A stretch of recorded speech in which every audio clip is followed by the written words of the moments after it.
Have you ever been part of a gamified system that you didn't enjoy anymore, but you kept participating anyway? Maybe it was a recognition board where you stopped feeling proud, but couldn't bring yourself to fall off. Maybe a point system where the effort no longer felt worth the return, but leaving meant letting go of all the progress you'd made. Or maybe it was a streak, one that punished absence more than it rewarded presence. You weren't engaged anymore, you were orbiting something with too much pull.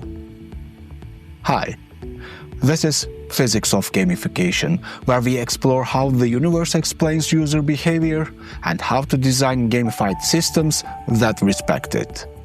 I am Hakan Uzer, co-founder of Motivacraft, and today we are going deep into the gravity well and learning how not to build one.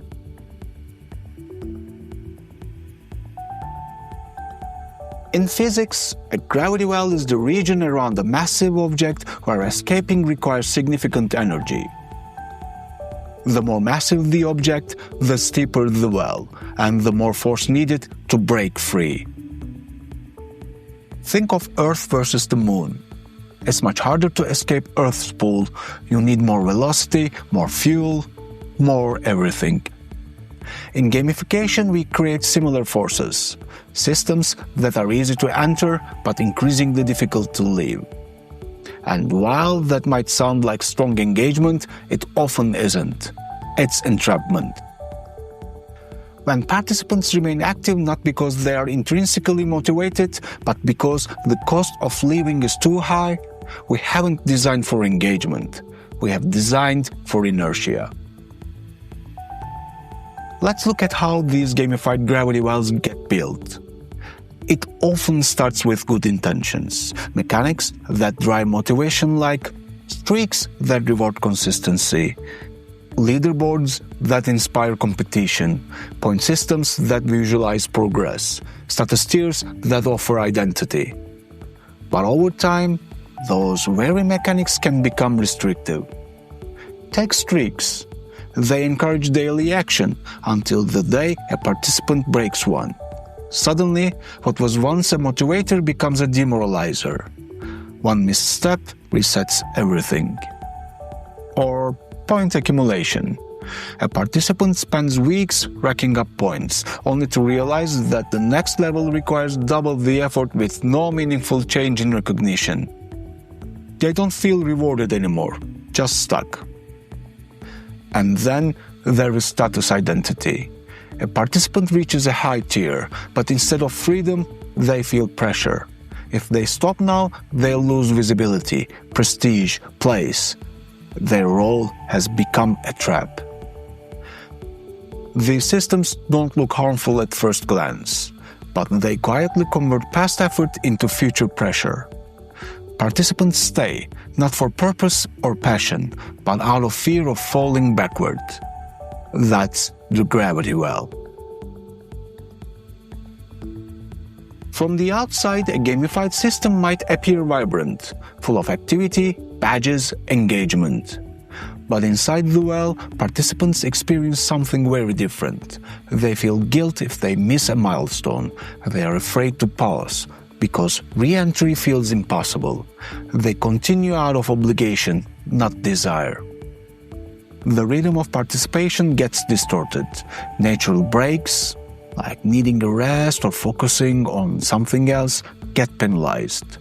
And once penalized, participants often disengaged entirely, not because they weren't committed, but because the system refused to let go without punishment.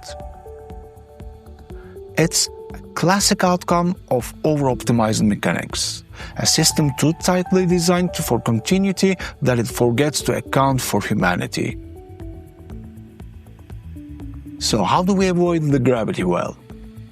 It starts with a shift in mindset. Gamification isn't just about pulling users in, it's about letting them go safely too.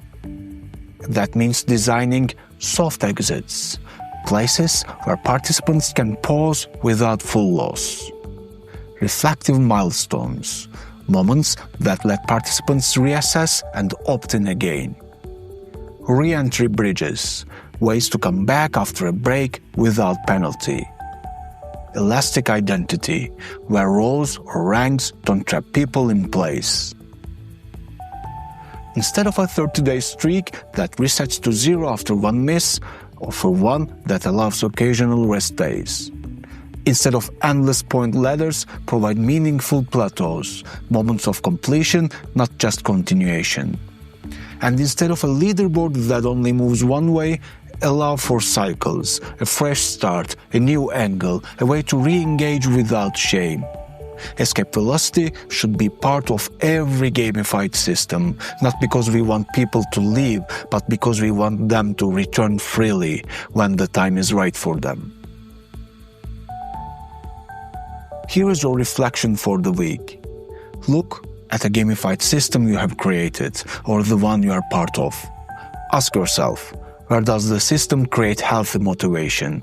Where does it create invisible pressure? Is participation still a choice, or is it a habit with no exit? What happens when someone misses a step? Are they invited back in, or silently locked out? Then ask the biggest question of all.